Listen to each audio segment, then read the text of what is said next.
Good morning সবাইকে। এখন বাজে সকাল 6:40। আমি উঠেছি প্রায় 6টার কাছাকাছি।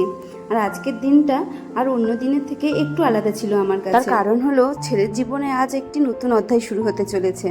সে আজ থেকে তার স্কুল জীবনের পথে পা রাখতে শুরু করবে। আর তার সাথে সাথে আমার জীবনেও এটি একটি নতুন অধ্যায় শুরু হলো। তাই সকাল সকাল উঠে ছেলের টিফিন রেডি করতে শুরু করেছি।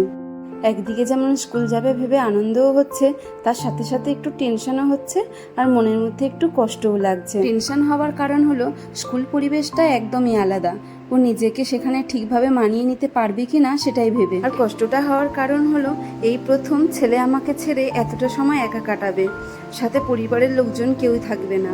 আমার মনে হয় আমার মতো প্রতিটি মায়ের মনে এই দুশ্চিন্তাগুলো হয়ে থাকে, কিন্তু কিছু করার নেই। ছেলে বড় হয়েছে মানে তাকে তো স্কুলে পাঠাতেই হবে, আর এটাই তো স্বাভাবিক, তাই না? তো দেখুন, এদিকে আমার টিফিনটা বানানো হয়ে এসেছে।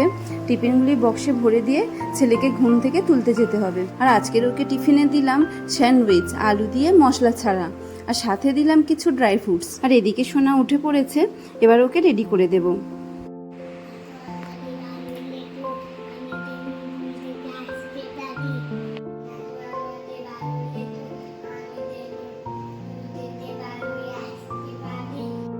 রেডি হয়ে গেছে, আর ঠাকুরকে একবার করে প্রণামও করে নিল। আর স্কুল যাবে ভেবে ও নিজেই এতটাই খুশি যে আজকে আর ওকে ঘুম থেকে ডাকতেই হলো না, নিজে থেকেই উঠে পড়েছে।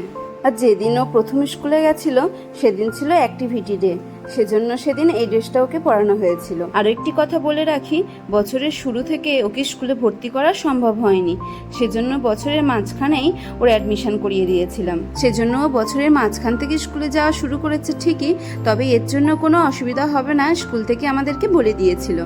আর একে দেখুন, আমার দিকে একবারও না দেখে একা একাই গটগট করে স্কুলে বেরিয়ে যাচ্ছে। মনে মনে এখন ভাবছি ছেলেটা কত তাড়াতাড়ি বড় হয়ে গেল। এই সবে সেদিন হলো হাঁটতে শিখলো, কথা বলতে শিখলো, আবার এরই মধ্যে স্কুল যাওয়াও শুরু হয়ে গেল। আর ওকে দিয়ে ঘরে ফিরে দেখছি ঘরটা একদমই খালি খালি লাগছে। তো চলুন ভিডিওটি তাহলে শেষ করছি। আজকের ভিডিওটা একটু অন্য রকমের ছিল।